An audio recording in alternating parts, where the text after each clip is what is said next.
नमस्कार मित्रांनो, मी संदेश अकॅडमी तुमचं सगळ्यांचं स्वागत करत आहोत. आज दिनांक 28 सप्टेंबर. आज आपण पोलीस भरती सराव पेपर क्रमांक 60 बघत आहोत. आज येणाऱ्या आगामी पोलीस भरतीसाठी आपला पॅटर्न असतो सामान्य ज्ञान, बुद्धिमत्ता चाचणी, गणित, मराठी व्याकरण, चालू घडामोडी यावर आधारित असलेले प्रश्न आपण करतो. आपला विषय आहे 2025ची पोलीस भरती.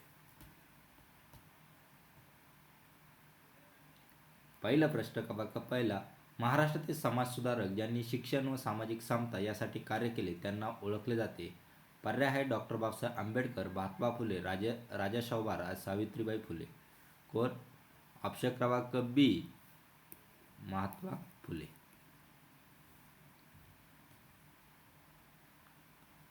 प्रश्न क्रमांक दुसरा. भारतीय घटना मसुदा समितीचे अध्यक्ष कोण होते? Doctor Babasaheb Ambedkar, Pandit Nehru, Sardar Vallabhbhai Patel, doctor Rajendra Prasad. कोण होते? डॉक्टर बाबासाहेब आंबेडकर. ऑप्शन क्रमांक ए.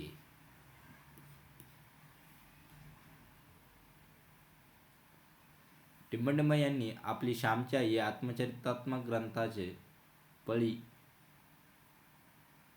या काव्यसंग्रहाचे कर्ते म्हणून ओळखले जातात. विष्णुशास्त्री चिपळूणकर, साने गुरुजी, अवधूतवादी आणि प्रल्हाद केशव आत्रे. कोण ओळखलं जातं?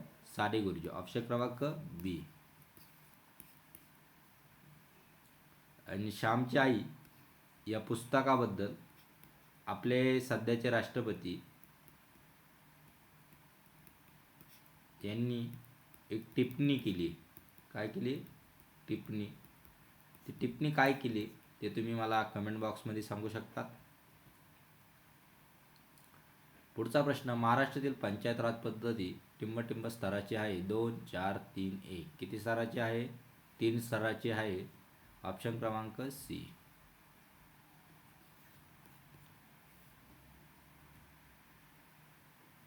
कोणता धातू लोखंडाचे गंजणे रोखतो? तांबे, जस्त, ॲल्युमिनियम, शिसे.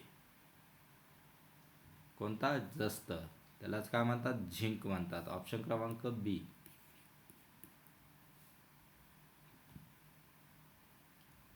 भीमाशंकर अभयारण्य कोणत्या जिल्ह्यात आहे? नाशिक, पुणे, सातारा, ठाणे. कोणत्या जिल्ह्यात आहे? पुणे. ऑप्शन क्रमांक बी. डॉक्टर प्रकाश आंबेडकर यांच्याकडे कोणत्या पक्षाचे पद आहे? भारतीय जनता पार्टी, बहुजन समाज पार्टी, वंचित बहुजन आघाडी, सार्वजनिक आघाडी.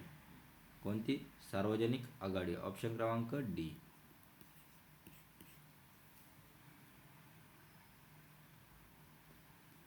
भारतातील सर्वात लांब नदी कोणती आहे? यमुना, गोदावरी, गंगा, नर्मदा. कोणती? गंगा. ऑप्शन क्रमांक सी.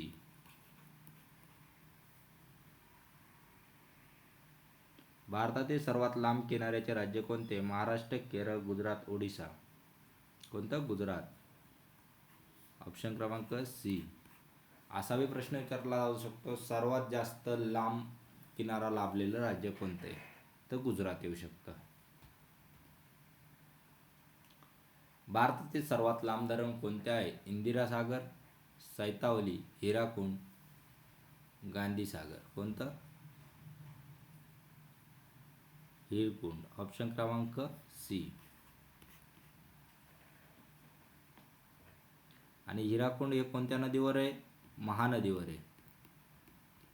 महानदीवर बांधलेले आहे आणि भारतातील सर्वात लांब.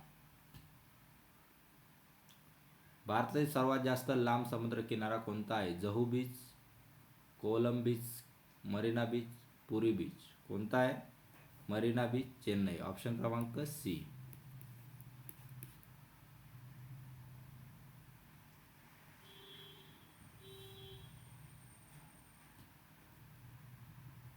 जगातील दुसऱ्या क्रमांकाचा सर्वात लांब समुद्र किनारा कोणता?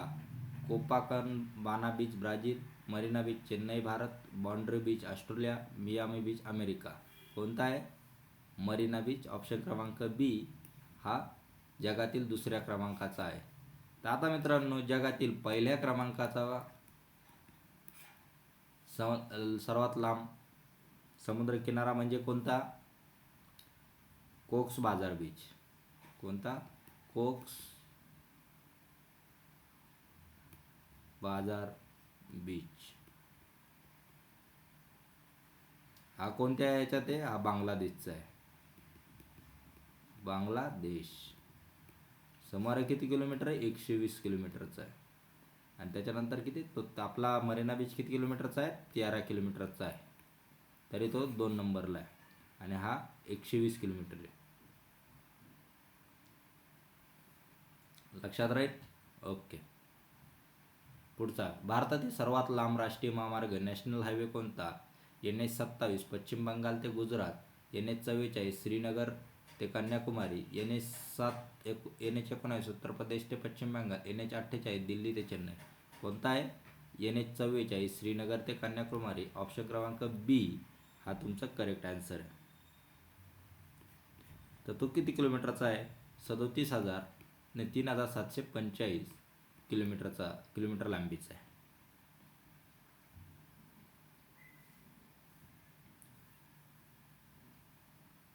आणि हा झाला सर्वात लांब असलेला नॅशनल हायवे 44. आणि 2 नंबरला कोणी हा फर्स्ट झाला? 2 नंबर लक्षात ठेवणं गरजेचं आहे. नॅशनल हायवे 27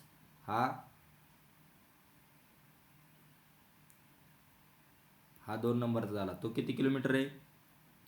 तो 3,507 किलोमीटर आहे. हा कोणता आहे? पोरबंदर म्हणजे गुजरात ते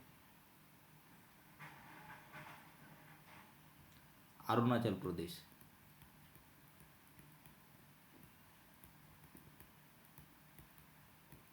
म्हणजे थोडक्यात सांगायचं म्हटलं तुम्हाला तर महामार्ग कसा असेल?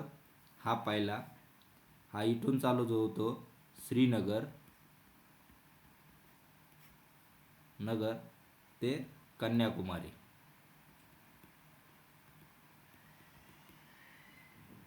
हा तो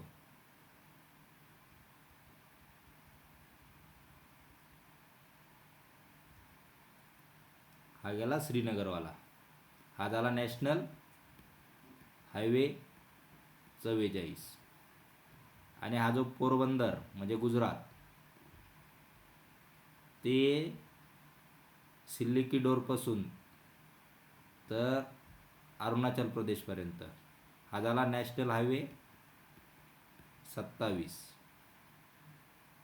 हा गुजरात कन्याकुमारी इथं म्हणजे केरळ नाही ना, तामिळनाडू येईल ना. केरळवरती येतं थोडं तामिळनाडू आणि इकडं JNK. लक्षात आली सगळ्यांच्या? ओके. भारतातील सर्वात लांब रेल्वे प्लॅटफॉर्म कोणता? हावडा रेल्वे प्लॅटफॉर्म पश्चिम Bengal, Gorakhpur railway platform Uttar Pradesh, Hubli railway platform Karnataka, Prayagraj railway platform Uttar Pradesh. कोणता आहे? हुबळी. ऑप्शन क्रमांक सी हे तुमचं योग्य उत्तर असणार आहे. तो कर्नाटकमध्ये हुबळी रेल्वे प्लॅटफॉर्म. आता हुबळी रेल्वे प्लॅटफॉर्मची लांबी किती आहे? 1507 मीटर म्हणजे 1.5 किलोमीटर. लक्षात राहील सुमारे. आणि तो कुठे? कर्नाटकमध्ये. भारतात सर्वात लांब कालवा कोणता? काकरापारा कालवा, भाकरा कालवा, इंदिरा गांधी कालवा, गंगा नहर. कोणता? इंदिरा गांधी कालवा. ऑप्शन क्रमांक सी.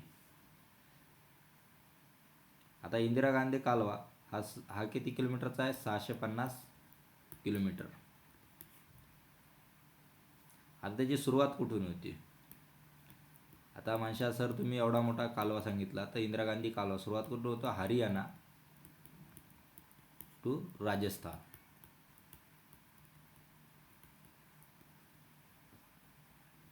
आता यांना कोणत्या नद्यांमधून या कालव्याला पाणी येतं? सतलज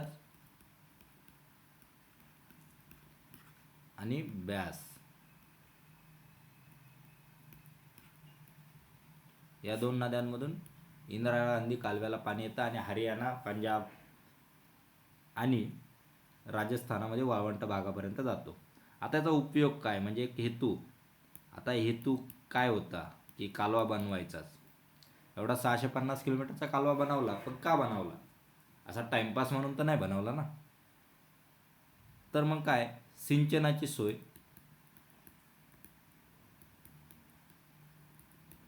आता राजस्थान कसं आहे, वाळवंट आहे, तिथं पाण्याची कमतरता आहे, म्हणून सिंचनाची सोय आणि राजस्थानाच्या कोरड्या प्रदेशाला हिरवळ बनवणं हे त्याचं कार्य होतं. चला, भारतातील क्षेत्रफळाचे सर्वात मोठे राज्य कोणते? मध्य प्रदेश, महाराष्ट्र, राजस्थान, उत्तर प्रदेश. कोणते? राजस्थान. ऑप्शन क्रमांक सी, राजस्थान. सुमारे किती ते 3,42,239 चौरस किलोमीटर.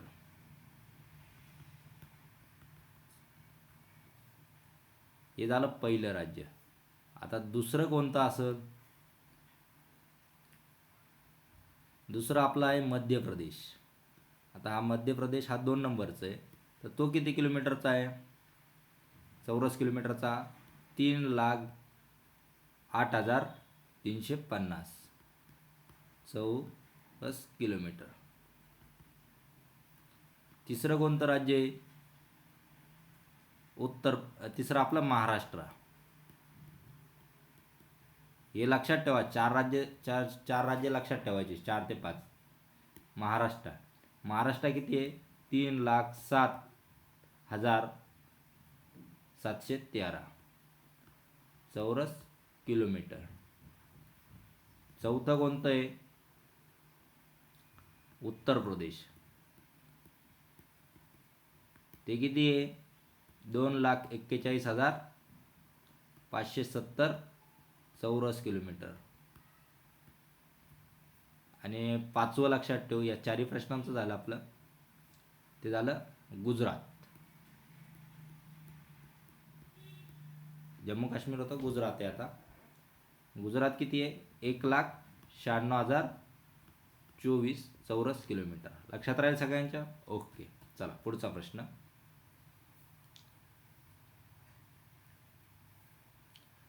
भारतातील सर्वात मोठे खारे पाण्याचे सरोवर कोणते? वेल्लार सरोवर केरळ, चिल्का सरोवर ओडिशा, सातपुडा सरोवर मध्य प्रदेश, सुलतानपूर सरोवर उत्तर प्रदेश. कोणतं आहे? चिल्का सरोवर ओडिशा. ऑप्शन क्रमांक सी हे सर्वात मोठे खाऱ्या प्राण्याचे.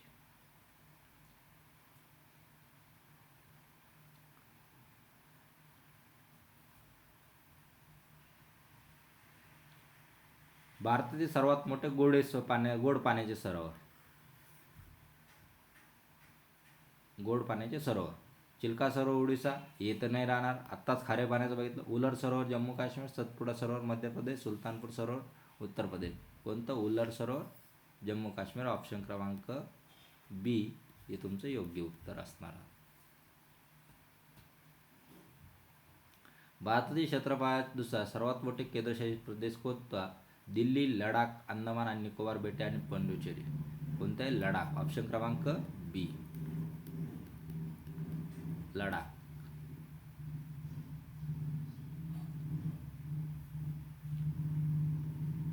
लडाखचं किती आहे? 59,146 चौरस किलोमीटर. 2 नंबरला कोण येतं? जम्मू अँड काश्मीर येतं. ते किती येतं? 55,000 काहीतरी समथिंग येतं. 107 चौरस किलोमीटर असं काहीतरी येतं. नियर बाय, थोडंच कमी आहे, पण लडाख आपलं हे सगळ्यात मोठं केंद्रशासित प्रदेश म्हणून वापरला जातो क्षेत्रफळाच्या दृष्टीने. भारतातील सर्वात मोठे क्रिकेट स्टेडियम कोणते आहे? M A Chidambaram stadium Chennai, Motera stadium Ahmedabad, Wankhede stadium Mumbai, Punjab cricket association stadium Chandigarh. कोणतं? मोटेरा स्टेडियम. ऑप्शन क्रमांक बी हे योग्य उत्तर. आता मोटेरा स्टेडियमलाच काय म्हणतात? नरेंद्र मोदी स्टेडियम. कोणतं म्हणतात? नरेंद्र मोदी स्टेडियम. तिथं प्रेक्षकांची कॅपॅसिटी किती आहे? 1,32,000 एवढे प्रेक्षक बसू शकतात बघायला मॅच. त्याचं पूर्वीचं नाव काय होतं? सरदार पटेल स्टेडियम.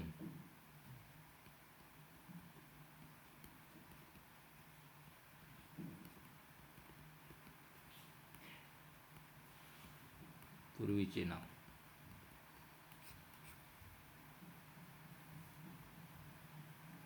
आणि इथं काय काय केले जातात? आंतरराष्ट्रीय सामना. कोणकोणते क्रिकेट खेळले जाते? आंतरराष्ट्रीय सामना, रणजी ट्रॉफी,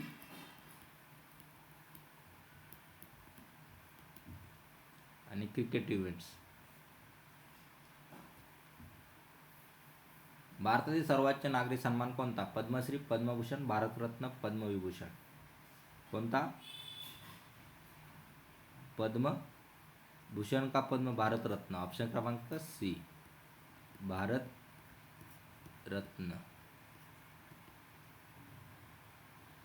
आता भारतरत्न कधी आला? स्थापना कधी झाली? 1954. आणि त्याचा उद्देश काय?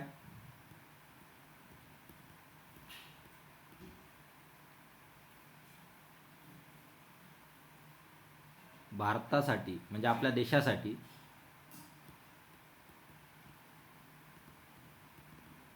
देशासाठी काय विशेष योगदान करणाऱ्या व्यक्तींना सन्मानित करण्यासाठी.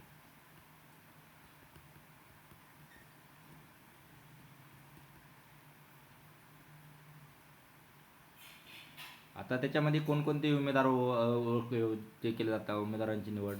योग्य उमेदवार,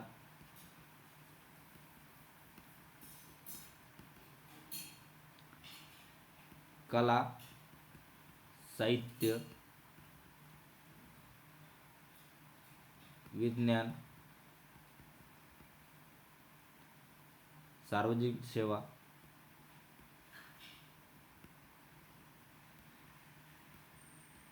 व इतर. मोठ्या या गोष्टीमध्ये बदल माणसांना भारतरत्न पुरस्कार दिला जातो. आता भारतरत्न पुरस्कार दिला जातो, पण मित्रांनो अजून तुम्हाला असं काय सांगतो की आता भारतरत्न हा सर्वोच्च उच्च नागरी पुरस्कार झाला. हा काय झाला? भारतरत्न सगळ्यात टॉपचा, सर्वात हायेस्ट. ओके. त्याच्यानंतर कोणता येतो? पद्मभूषण. त्याच्यानंतर पद्मविभूषण येतो, नंतर पद्मभूषण येतो, मिस्टेक होती याच्यात, आणि नंतर पद्मश्री येतो. फक्त तुम्हाला लक्षात ठेवायचा, भारतरत्न विभूषण अगोदर टाकायचं, नंतर भूषण लावायचा. खालून घेतला तर पद्मश्री द्यायचा, मग भूषण द्यायचं, मग विभूषण द्यायचं, मग आपला भारतरत्न. ओके, लक्षात राहील सगळ्यांच्या. चला पुढचा प्रश्न. भारतातील सर्वात उच्च लष्करी वीरतेचा पुरस्कार कोणता? महावीर चक्र, अशोक चक्र, परमवीर चक्र, वीर चक्र. कोणतं चक्र? परमवीर चक्र. ऑप्शन क्रमांक सी हे योग्य उत्तर असणार आहे तुमचं. परमवीर चक्र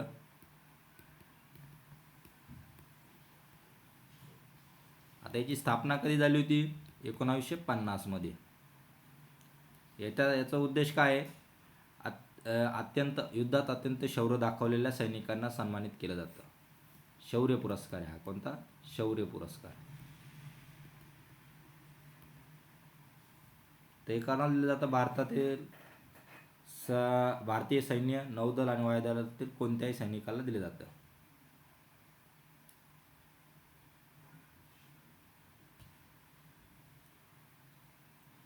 पुढचा प्रश्न. 80व्या संयुक्त राष्ट्र महासभेच्या युनायटेड नॅशनल जनरल असेंब्लीच्या सत्रात भारताचे परराष्ट्र मंत्री एस जयशंकर यांनी कोणत्या देशावर जागतिक दहशतवादाचे केंद्र म्हणून टीका केली? चीन, पाकिस्तान, उत्तर कोरिया, रशिया. कोणावर करण्याला आहे? ऑप्शन क्रमांक बी, पाकिस्तान.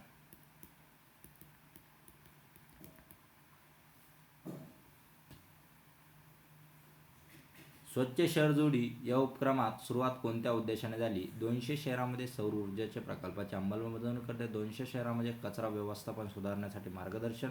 200 शहरांमध्ये जलसंधारण उपक्रम. 200 शहरांमध्ये हरित क्षेत्राचा विस्तार. आता स्वच्छ शहर जोडी सहज कॉमन सेन्सचा उत्तर आहे ऑप्शन क्रमांक बी, शहरामध्ये कचरा व्यवस्थापन आणि सुधारण्यासाठी मार्गदर्शन. पुढचा प्रश्न, 27 सप्टेंबर 2025 रोजी, म्हणजे ही कालची गोष्ट आहे, छत्तीसगड राज्यात सुरू करण्यात आलेल्या अमृत भारत एक्सप्रेस या रेल्वे सेवेचे उद्घाटन कोणत्या 2 शहरादरम्यान झाले? रायपूर व भुवनेश्वर, रायपूर उधना, रायपूर सुरत, रायपूर मुंबई. कोणत्या झाले? रायपूर आणि उधना. ऑप्शन क्रमांक बी, रायपूर आणि उधना. रायपूर हे छत्तीसगडचं आहे आणि उधना हा गुजरातचा आहे. इंडस्ट्रीयल कनेक्टिव्हिटी काय करायची त्यांना? इंडस्ट्रीयल कनेक्टिव्हिटी करण्यासाठी त्यांनी अमृत भारत एक्सप्रेस रेल्वेचे उद्घाटन केले. आता रेल्वेचे उद्घाटन कोणी केले?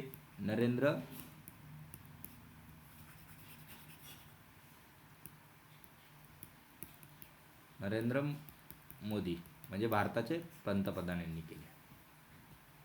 चला लक्षात राहील सगळ्यांच्या. तर आपल्या आजचा पेपर संपलेला आहे मित्रांनो. तर तुम्हाला किती मार्क मिळाले 25 पैकी ते तुम्ही मला कमेंट बॉक्समध्ये कळवायचे. व्हिडिओ आवडला असेल तर नक्की लाईक करा, शेअर करा, कमेंट करा. आवडला नसेल तर डिसलाईक करून कमेंट मारा. आणि जर तुम्ही नवीन असाल चॅनलवर तर चॅनलला सबस्क्राईब करा. नवनवीन पोलीस भरतीचे व्हिडिओ तुम्हाला आणि पेपर विश्लेषण बघायला मिळतील. आज आपण इथेच थांबूया. जय हिंद, जय भारत.